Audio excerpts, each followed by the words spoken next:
I'm Bun Bun. Nice to meet you. And we're gonna get into some other things these days. We know that we love K-pop, we love the idols, we love the work that they provide and the art that they are giving us. But there is a lot that goes on the other side of this that we would be remiss to not acknowledge. So again, the big homie KOOKIELIT put together a video of the unfair treatment of male idols in K-pop. Now it appears that they also did an unfair treatment of female idols as well, so we'll come back for that as well. But this is the one that I just so happened to find first, so let's do it. While the mistreatment of female idols is often discussed, there's also a need to talk about all the unfair treatment that male idols receive in the industry. From being objectified in different forms to straight up being hurt, they also go through a lot. The horrible objectification. Unfortunately, objectification of celebrities isn't only applied to the K-pop industry and not only to female idols. The objectification and pure misogyny that female idols face from fans and casual listeners alike is one of the most discussed topics among the K-pop communities. However, the extent to which male idols get dehumanized is also very concerning and not as talked about, and the worst of it is that it starts very early on too. There have been way too many idols who are still minors that are objectified by older female fans, or even fans of the same age. BTS's Jungkook and Jimin, for example, had some uncomfortable moments when they were minors. The objectification of them is going on even today. Jimin showed his abs during every performance of BTS's debut song No More Dream, even though He did. And how old were they back then? Cause it's very interesting because I don't know if we did that here in the West. B2K definitely did, actually. Everybody showed their abs all of the time, every chance that they got, except for Lil Fizz. Lil Fizz is the only one that didn't. But yeah.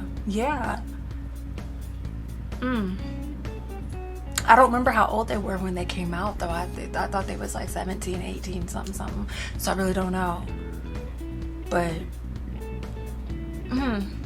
though he was still a minor. This was so severe to the point that he was known among K-pop for his abs alone, and that led to a lot of unhealthy diet practices. Pictures of Jungkook when he was underage still get used to talk about him in the most vulgar manners. Jisung from NCT Dream also had fans ask him about when he was going to show off his abs, even though he was still a minor at the time. He had a great response to it though, as he'd make handcuff gestures and police siren sounds. Gravity member get them together, because what do you mean? I'm a whole child up here, you assing up here talking about my abs. Go find something to do. Listen to the music. What? He had a lot of comments too, asking to see his abs on V Live. The objectification involves the problem with fanfiction and explicit fan art too. As you know what? That is very, very, very interesting. The fan art and the fan fictions, I always thought was really interesting. I love fan art. I make a lot of fan art myself of just like book characters or anime characters, whatever. Fictional characters in that sense, but I've just, when it comes to writing these fanfics, I do wonder if some of the idols have come across them, because from what I've heard, I don't read them. I find the ones, if they're about real people, I don't enjoy that. If they're fictional characters, then have at, do what you do. But when it comes to making fan fiction of real people, I'm not into that. I don't enjoy reading it. I don't write fan fiction myself, but I do wonder if some of the idols have seen what's out there about them and if it makes them feel away. Because there's according to this picture that's up, it might be weird. If that's their member, I could see how they could feel away. As you know, there are millions of fan fiction around the internet depicting male idols and relationships of every kind. And yes, you guessed it, these fanfics don't always involve grown-up idols, and the scenarios aren't always consensual or 100% safe for work. The worst of it is that idols are also aware of what the fans are writing about them. See, because That's awkward. That's awkward. If you want to flex your writing muscle and make fanfics and stuff, that's great. I love creativity. I love people writing things and making their own stories, creating their own worlds and all of these things. But when you're doing it with real people and those real people have a chance of finding it, for me, I wouldn't want to make my fave feel awkward, especially about me. What did we just talk about? Bastion, stop. Bastion, stop. What did we just talk about with the After series and Harry Styles? Like, has he seen those? Has he read? Like, I hope not, because my God. Bastion, really? I'm trying to do something over here. He does not care. My cats do not respect my recording time. Son Simba, a male rapper, once opened up about how he had come across a story about him written by a fan. The content shocked him, especially the use of explicit language and description used to depict the sexuality of the character that was based on him. He said, "You can't ignore the situation that has been created. There are people who are creating and selling their stories as well as drawings of real people. They're advocating for perversion, but there are people who are busy trying to conceal it." Rapper BY also called out fans who write inappropriate fanfiction, also known as RPS, or real person slash in Korea. There was real person slash.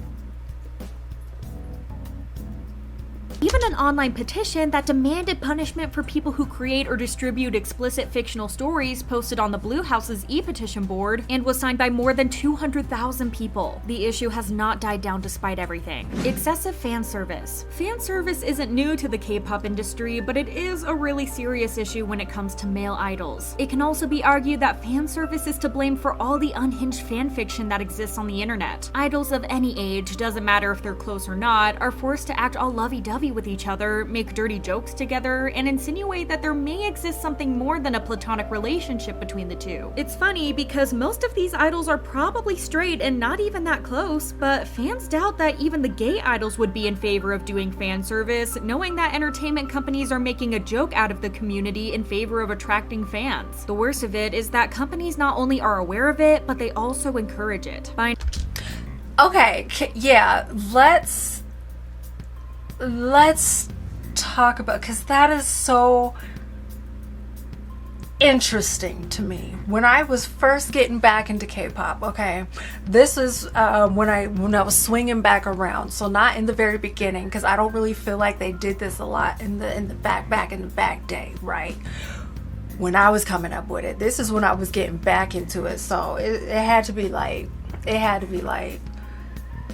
2015, 2016, when I started coming back and I started seeing that they would like hold hands and stuff, and I thought that was, oh, that's very interesting, because we don't really do that here in the West.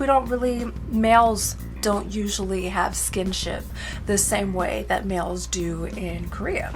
So that was very new to me, and I was like, oh, that's very interesting. And I thought that was really endearing, where I'm like, oh, they're actually like really close with their guy friends, and you know, girls over here, we can hold hands and hang all over each other and hug and sit in each other's laps, and it's nothing. But males don't usually do that over here.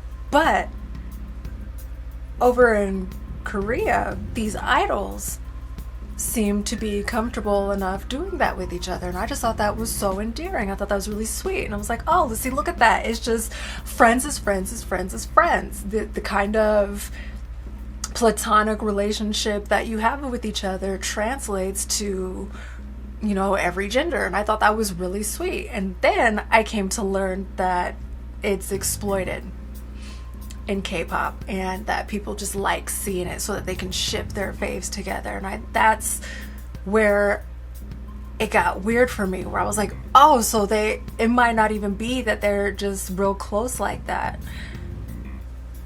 They're on the clock. This is for a check. I don't like that they have to do that, the fan service, if they're not comfortable with it, if they don't mean it, if that's not truly where they're at with it. That's exploitive for the idols and the fans. It's money. It's just money. By now, you're aware that they're going to use all kinds of tactics that have been proven to attract fans in the past, one of them being fan service. A male idol in the past even came out and mentioned that companies sometimes encourage idols to do these things whether they want to or not. He said, "There are a lot..." See, and that's where you lost me, because if they're doing fan service because they enjoy it and they're into it and they have that kind of relationship to do that with each other, fine. But if they're not actually comfortable with doing it, but they're like, if I don't, they're gonna fire my ass or worse, I have a problem with that. I have a problem with that. A lot of cases where agencies will force it on the idols. They'll encourage the members to do more skinship and take care of one another more. This wasn't shocking to anyone familiar with how the entertainment industry works, but it was still a bit of a surprise for this information to be confirmed by someone who worked in the industry himself. A netizen commented, "It's basically a crime. These idols feel bad over it, but they're too scared of pissing off their agency or their fans, so they just stay hush and keep going with it." And that is absurd. I hate that they cannot just speak out and say, yo, I'm not doing that. I'm not comfortable. That's not where I'm at. I don't want to do that. And they're too scared of pissing off their agencies and fans, so they just do it. I can't swallow that pill. I really can't. So now every time I see these idols like being really cute with each other and like having skinship and whatnot, in my mind I'm thinking, oh, they're really close. But now I have to decalibrate that and think, okay, do they mean it? Are they actually this close? Is that where they're at with it? Or if they don't do this, it's gonna be hell for them. From both sides, from the agency and their fans.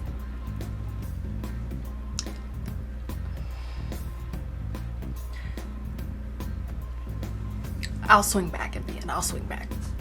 Which was devastating to hear. These idols are doing things that are out of their comfort zone to appeal to fans, and not only don't companies try to do something to make them feel safe, they also encourage this. Inappropriate choreographies and outfits. Even though boy groups have tried a variety of concepts, each more creative than the other, the dark concepts have dominated lately. With that comes some pretty hard choreographies, a few of them involving hip thrusts, idols grabbing their crotches, and showing abs. We can't make the assumption that all of these idols are uncomfortable with these moves, but we have to remember that there are groups with underage members having choreographies where they have to thrust into the air or show off their abs to the audience members who may be much older than them. Some also complained that ENHYPEN's track Fever had an inappropriate choreography, considering that Nicki is a minor. Another controversial choreography was that of Only One of's Libido. While the entire Yo, Libido was wild. That was wild. Like that was nothing but fan service, and I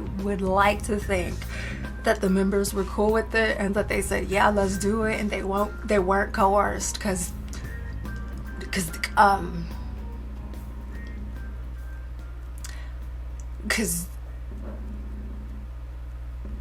choreography was pretty explicit. There is a part where member 9 trails his hand down another member's back before the latter turns around to tie 9 by the neck and pulls him in towards his crotch. The part of the choreo ends with 9 grabbing the other's crotch from between his legs as he kneels below him. While the hold on, cause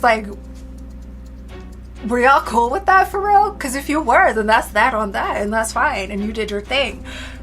But if they weren't, God. Members never spoke up about it. Some people assumed that the members felt uncomfortable with the choreography, especially considering the fact that the members had their faces shoved into their co-worker's crotch. His face was dead in this man's dick, for real. He was dead, and then he cups it, like he grabs it. He's just, and like, if they were not cool about that, I don't like that for them. I hate that. I hate that. I hate that. I need to know, were the both of you cool with this? Was it copacetic? Did you give it the green light yourself? And he said, yeah, let's do it. Let's go all out. Let's do something. Wow. Let's jump out the window on it. Or were you like, if I don't do this, they're gonna cut my lights off? I need to know.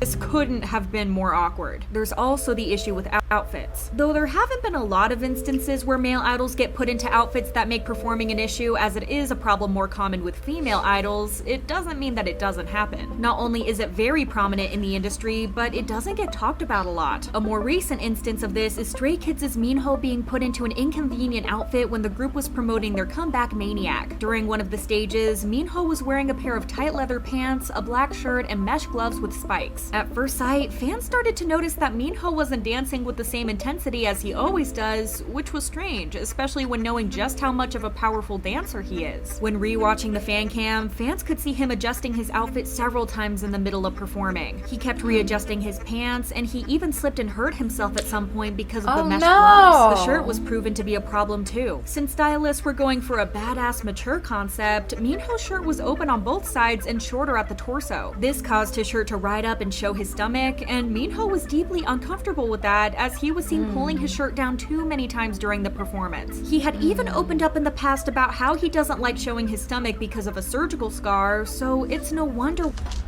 Wait.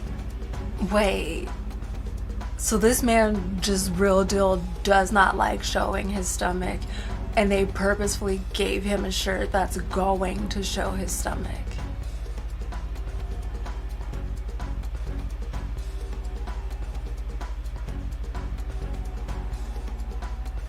Who are these stylists? Why he looked so angry when the performance ended. While fans praised him for his professionalism, they criticized the stylist for trying to make him look more mature while sacrificing his comfort. This opened up a conversation about how male idols also get put into inappropriate and uncomfortable outfits as companies try to bring in more fans by showing skin. The mistreatment of male idols. While there are many cases that involve company staff physically and mentally hurting male idols that we don't know about, the good thing is that more of these cases are coming out in the open every day, leading to the people being responsible for it facing punishment. A known case of that is of the East Light members. In 2017, Export News had reported that the members were verbally hurt by the CEO of their entertainment company and physically hurt by producer A since 2015. The mistreatment was so severe that producer A had allegedly slapped the members, had hit them with a baseball bat, a microphone, and reportedly even wrapped a guitar string around one member's neck and Oh nah, oh nah, oh no, oh no, no. The way I would have been fired. Y'all not fighting enough for me. Y'all not enough for me, cause oh no,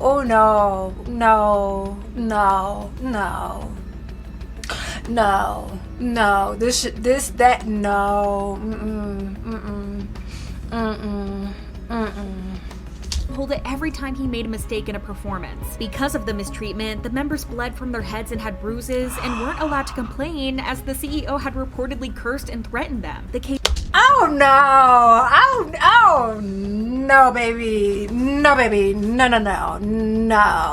no. He's made quite a lot of noise in the media and practically urged other media outlets to expose stories of the same nature so the people responsible for this could be brought to justice. The most recent case of mistreatment is that of Omega X's CEO. On October 24th, SBS released a video of Omega X's CEO hitting the members during the group's world tour. A day before the report was released, a fan of Omega X had shared a testimony of them witnessing the agency's CEO mistreating the members. The fan had said, "We witnessed the kids, Omega X agency CEO hitting them.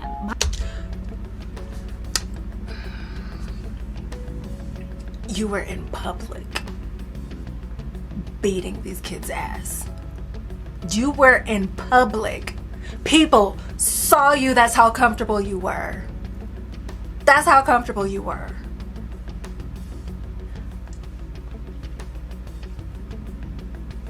My hand was shaking so hard I didn't know what to do. They were hit just in front of me, but I couldn't do anything. They also included audio recordings that sounded like the CEO screaming at the members. SBS then released footage of the CEO allegedly hurting the members physically and verbally during their tour in LA. In the video, she can be seen lashing out at one of the members, Jaehan. The latter was sitting on the floor and visibly panicking. The CEO doesn't seem to mind his shocked state as she continues to yell at him. In another clip, she can be seen pulling Jaehan to the floor by pulling him by his collar. The following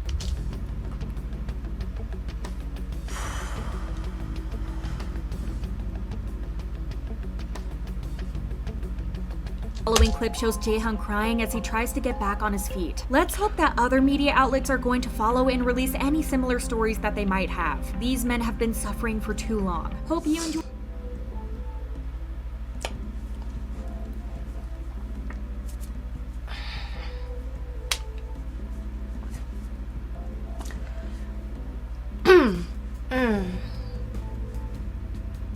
I'm not built for I'm not built for idol life. I'm not no. No. And I hate that, you know, our faves want it so bad that they go through this, and that this is the way that it is in some companies, a lot of companies maybe, potentially, we don't know. These are just the ones that are talking. These are the ones that have said something.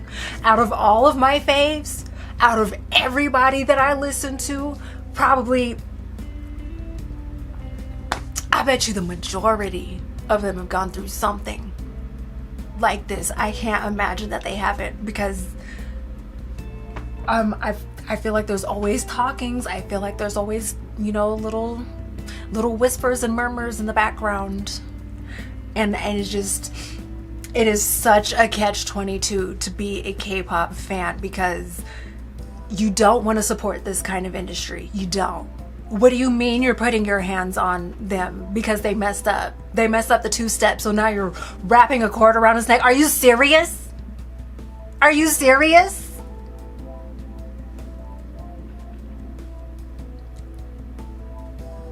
You cannot support that kind of behavior. On the other side of that, your fave wants this so bad that they are going through this kind of treatment so that they can fulfill their dream, so that they can be up there on stage and see their name in the big lights. And you want to support them because we know how hard they work. We know the hours that they put in every week just to make sure that they get the dance down, to get the vocals right, to make sure that they are in line and in step. We know the kind of diets that they go on, which that is another conversation. We know the sleepless nights and the blood, sweat, and tears that they put in so that they can put out these albums. We know that. And so it's just, it feels crazy, because it's like, if I don't support my fave, then he would have, or she would have, they would have went through this for nothing. And that is also unacceptable. And I just want all of it to change. Just throw the whole thing away, rinse it, just wash it, rinse it, hang it out to dry, and redo it. Figure it out, because this ain't it. Because what do you mean you pulled this man down onto his knees? And he's crying and he's shaking and he's trying to get back up, but he can't because his nerves are so bad. Because you up here yelling, I'm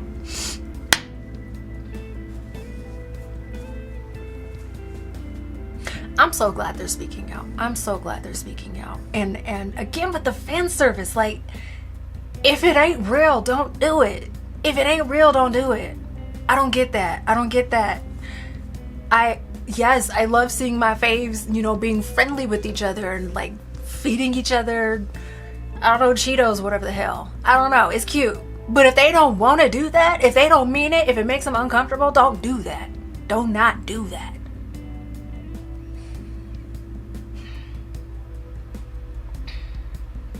And I don't even know what the mistreatment of female idols. We're gonna have to go through that one, and all right, okay. I just think we need to keep this in mind, and it needs to not so much be in the background. It needs to be in the foreground so that we can try to change this shit, because this is unacceptable. This is absurd. Like, I'm over here pissed right now. This is you said bleeding from their head. Baby, my boss only need look at me crazy. But put your hands.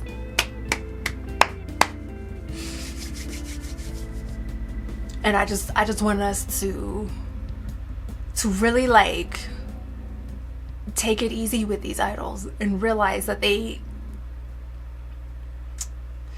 are part of a machine right now.